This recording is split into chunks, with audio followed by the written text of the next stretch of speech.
Hi hello friends, మనం ఈ వీడియోలో 27th అక్టోబర్ 2021కి సంబంధించిన కరెంట్ అఫైర్స్ గురించి డిస్కషన్ చేద్దాం.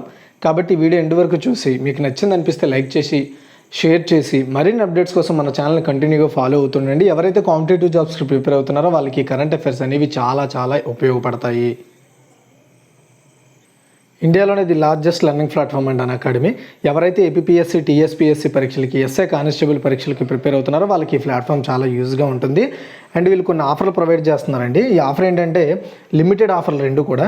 ఎవరైనా ఒకవేళ ఇందులో సబ్స్క్రిప్షన్ తీసుకోవాలనుకుంటే 12 నెలల సబ్స్క్రిప్షన్ తీసుకుంటే 3 మంత్స్ సబ్స్క్రిప్షన్ ఫ్రీగా ఇస్తారు. అదేవిధంగా 24 నెలల సబ్స్క్రిప్షన్ తీసుకుంటే 3 మంత్స్ సబ్స్క్రిప్షన్ కూడా ఇవ్వడం జరుగుతుంది. ఈ ఆఫర్ లిమిటెడ్. అండ్ బ్యాచ్ కోర్సులు కూడా తీసుకొస్తున్నారండి. కాకతీయ అనే పేరుతో తెలంగాణ కాంఫరెన్స్ కోర్సు బ్యాచ్ తీసుకొస్తున్నారు. ఇందులో 5 ఎడ్యుకేటర్ల ద్వారా ఈ కోర్సు ఇస్తారు.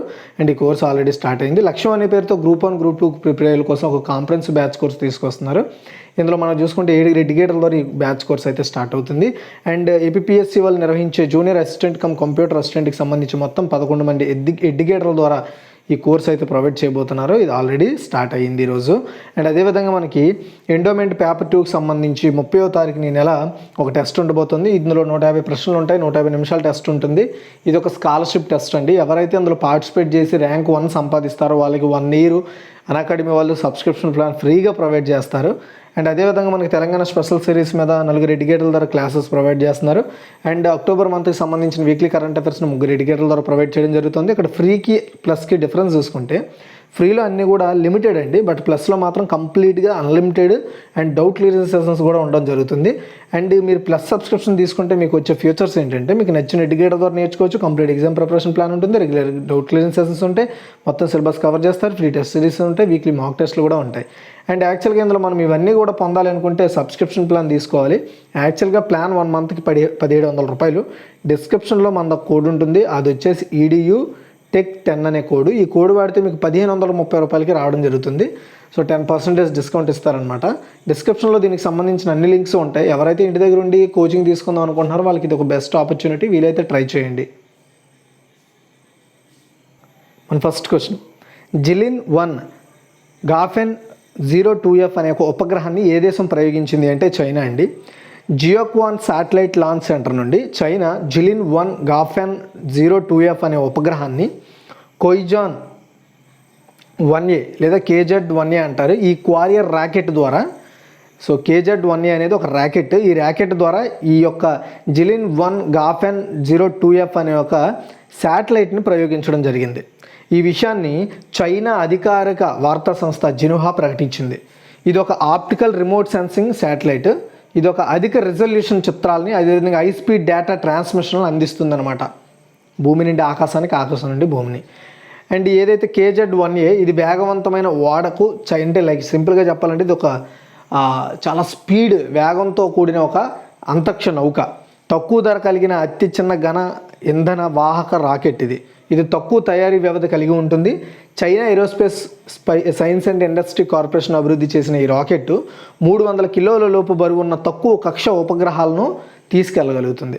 తర్వాత సెకండ్ వన్, ఇటీవలే ఎన్ని దేశాల మధ్య సైగా జింకల కోసం కొత్త అంతర్జాతీయ పరిరక్షణ ఒప్పందం కుదిరింది?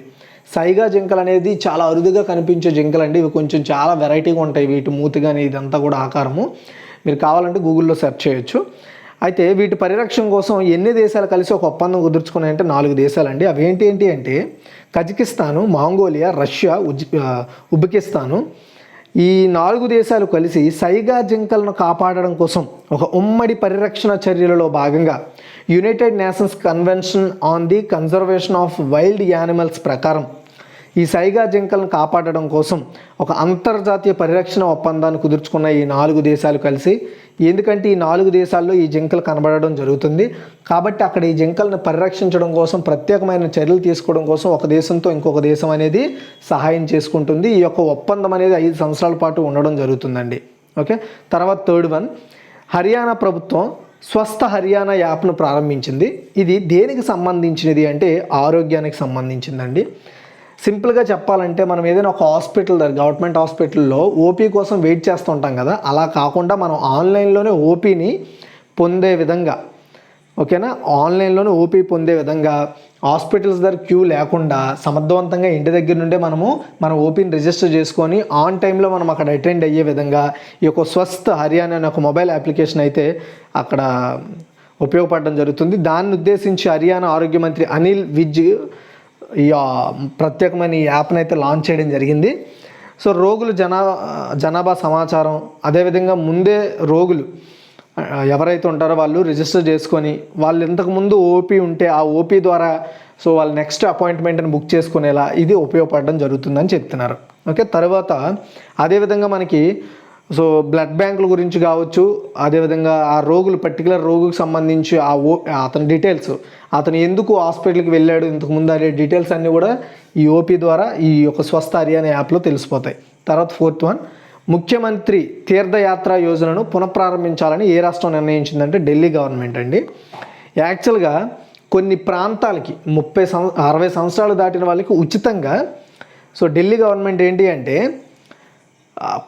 సెలెక్ట్ చేసిన కొన్ని ప్రదేశాలకి ఉచితంగా వాళ్ళని తీర్థయాత్ర చేయిస్తుందన్నమాట. సో ఆ స్కీమ్ యాక్చువల్గా ఉండేది, దాన్ని ఆపేశారు. అయితే మళ్ళీ ఆ స్కీమ్ని రీస్టార్ట్ చేయాలనేసి పునఃప్రారంభించాలని ఢిల్లీ ముఖ్యమంత్రి అరవింద్ కేజ్రీవాల్ గారు అయితే ఈరోజు ప్రకటించారు. ఢిల్లీ ప్రభుత్వం యొక్క ఉచిత తీర్థయాత్రలో అయోధ్య కూడా జోడించబడింది. కాకపోతే అయోధ్య కంప్లీట్ అయ్యేటప్పుడు టైం పడుతుంది కాబట్టి సో కంప్లీట్ అయినప్పటి నుండి కూడా అంటే ఇప్పుడు ఆల్రెడీ అక్కడ టెంపుల్ ఉంటుంది కాబట్టి ఆల్రెడీ ఈ తీర్థయాత్రలో దాన్ని కూడా జోడించారు అడిషనల్గా ఈ సంవత్సరం నుండి. కాబట్టి ఎవరైతే 60 సంవత్సరాల వాళ్ళు ఉంటారో ఆ ఢిల్లీ సిటిజన్స్ వాళ్ళకి ఈ యొక్క ఉచిత తీర్థయాత్ర అనేది అవకాశం కల్పిస్తుంది. అది కూడా స్కీమ్ పేరేందండి, ముఖ్యమంత్రి తీర్థయాత్ర యోజన. తర్వాత 5, 2021 జర్మన్ శాంతి బహుమతిని ఎవరు గెలుచుకున్నారు అంటే సిట్సీ దంగరెబ్గా. ఓకే. జింబాబ్వే చిత్ర నిర్మాత, అదేవిధంగా నవల రచయిత్రి సిట్సీ దంగరెబ్బా తన కళాత్మక పనితో పాటు రాజకీయ నిబద్ధత కోసం జర్మన్ బుక్ ట్రేడ్ 2021 శాంతి బహుమతిని పొందడం జరిగింది.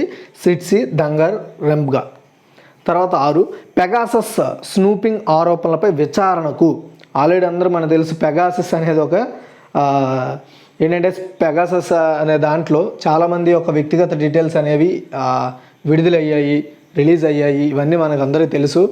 ఇది ఒక స్పైవేర్ లాంటిది అనమాట. అంటే ఒకరి మీద నిఘా కోసం ఏర్పాటు చేసిన ఒక సాఫ్ట్వేర్.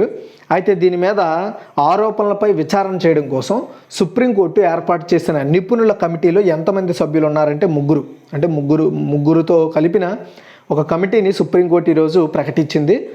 సో జర్నలిస్టులు, రాజకీయ నాయకులపై లక్ష్యంగా పెట్టుకున్న ఏదైతే ఈ పెగాసస్ స్పైవేర్ ఉందో దీనిని అసలు ఏంటి, దీని సంగతి ఏంటి, ఇది నిజమేనా ఏంది అనేది దీని యొక్క విచారణ జరిపేందుకు ముగ్గురుతో కలిపిన ఒక కమిటీని ఏర్పాటు చేయాలని ఆదేశించింది. 3 సభ్యుల కమిటీకి రిటైర్డ్ సుప్రీంకోర్టు న్యాయమూర్తి జస్టిస్ ఆర్వి రవీంద్రన్ నేతృత్వం వహిస్తారు. మిగిలిన 2 సభ్యుల్లో 1976 బ్యాచ్ ఐపీఎస్ అధికారి అలోక్ జోషి మరియు డాక్టర్ సందీప్ ఒబెరాయ్ ఈ యొక్క 3 సభ్యులలో ఉన్న వ్యక్తులు.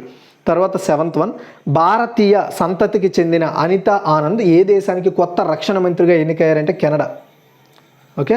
చూడండి, చాలా ఇంపార్టెంట్ అండి. ఎందుకంటే మన దేశ సంతతికి చెందిన వ్యక్తులు వేరే దేశాల్లో అత్యున్నత పదవిని పొందడం అనేది అంత చిన్న విషయం కాదు. భారత సంతతికి చెందిన అనితా ఆనంద్ కెనడా నూతన రక్షణ మంత్రిగా నియమితులు కావడం జరిగింది.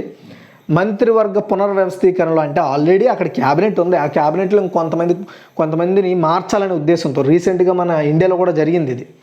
అదేవిధంగా అందులో ఉండే కొంత మంత్రులను మార్చాలనే ఉద్దేశంతో జరిగిన క్యాబినెట్లో పునర్వ్యవస్థీకరణలో భాగంగా ప్రధాని జస్టిస్ ట్రూడో రక్షణ మంత్రిగా అనిత్ ఆనంద్ నియమించారు. సైన్యంలో లైంగిక దుష్ప్రవర్తన సంక్షోభాన్ని నిలవరించడంలో విఫలమయ్యాడనే ఆరోపణల నేపథ్యంలో ఆల్రెడీ అక్కడ రక్షణ మంత్రిగా పనిచేసిన హర్జిత్ సజ్జన్ స్థానంలో ప్రధాని ట్రూడో ఆమెని ఎంపిక చేశారు. దేశంలో ప్రముఖ న్యాయవాది అయిన 54 ఏళ్ల అనిత ఆనంద్ గత నెలలో జరిగిన ముందస్తు ఎన్నికల్లో ఓక్ విల్లే నుంచి 46% ఓట్లతో గెలిచారు. గత మంత్రివర్గంలో ఆమె వ్యాక్సిన్ మినిస్టర్గా కూడా పనిచేశారు. తర్వాత 8th వన్, షావ్కత్ మిర్జియోయేవ్ ఏ దేశానికి రెండవసారి 5 ఏళ్ల కాలానికి అధ్యక్షుడిగా ఎన్నికయ్యారు అంటే ఉజ్బెకిస్తాన్ అండి. ఉజ్బెకిస్తాన్ ప్రెసిడెంట్ షావ్కత్ మిర్జియోయేవ్ 80.1% ఓట్ల మెజారిటీతో మళ్ళీ తిరిగి రెండవ 5 ఏళ్ల పదవి కాలానికి అంటే రెండోసారి ఇంకొక 5 ఏళ్ల కాలానికి మళ్ళీ ఆయన పదవి పొందారు. షావ్కత్ మిర్జియోయేవ్ ఉజ్బెకిస్తాన్ అధ్యక్షుడిగా 2016 వరకు ఉన్నారు మరియు అప్పటి నుండి ఆ పదవిలో ఉన్నారనమాట. 2003 నుండి 2016 వరకు ఉజ్బెకిస్తాన్ సాయుధ దళాల సుప్రీం కమాండర్ ఇన్ చీఫ్గా కూడా పనిచేశారు. అతను ఉజ్బెకిస్తాన్ ప్రధానమంత్రిగా కూడా పనిచేశారు. తర్వాత 9 టెస్లా $1 ట్రిలియన్ క్లబ్లో చేరి ఏ దేశంలో 5వ అతిపెద్ద పబ్లిక్ కంపెనీగా అవతరించింది అంటే అమెరికా అండి.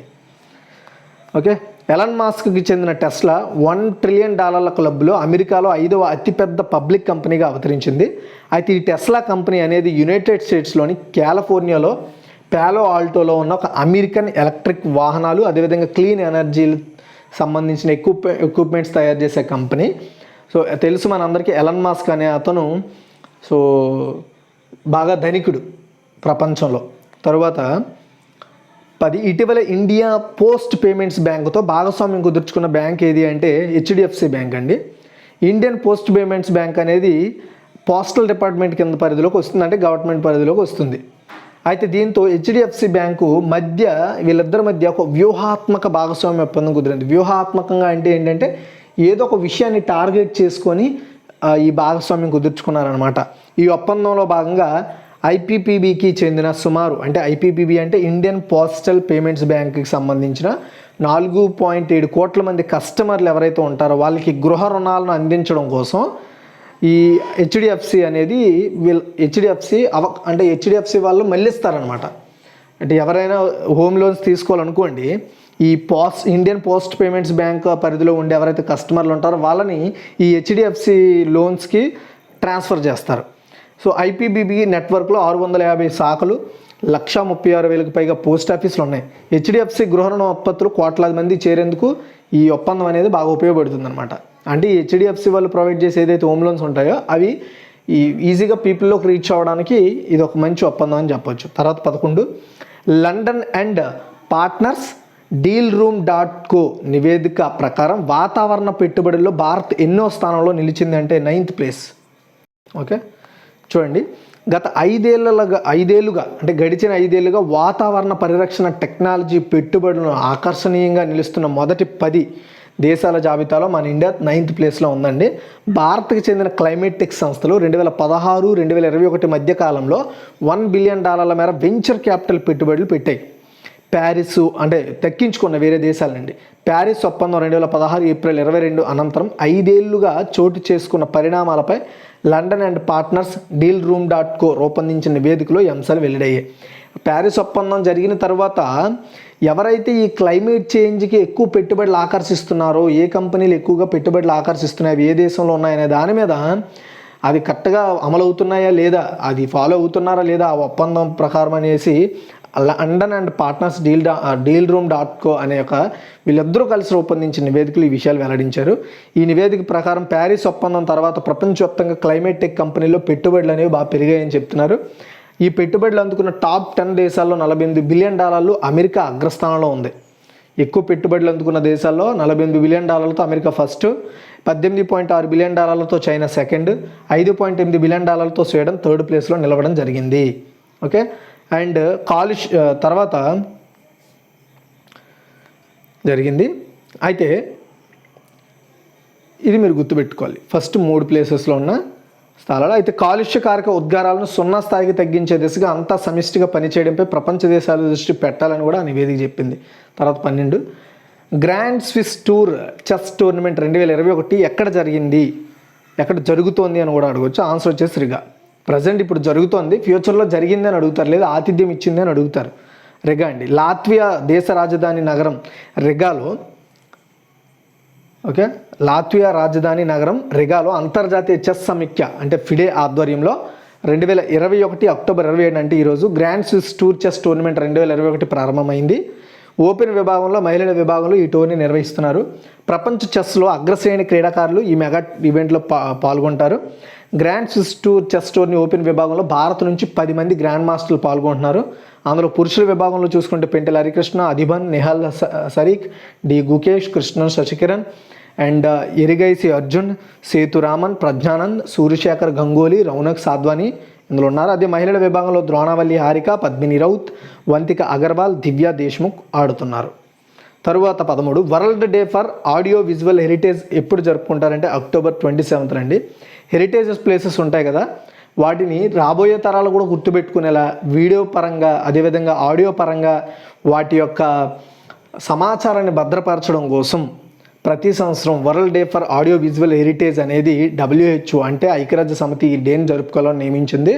1980లో మూవింగ్ ఇమేజ్ల భద్రత మరియు సంరక్షణ కోసం సిఫార్సు యొక్క 21వ సాధారణ సమావేశం ఆడియో విజిబుల్ హెరిటేజ్ కోసం ప్రపంచ దినోత్సవాన్ని అప్పుడు ఆమోదించింది.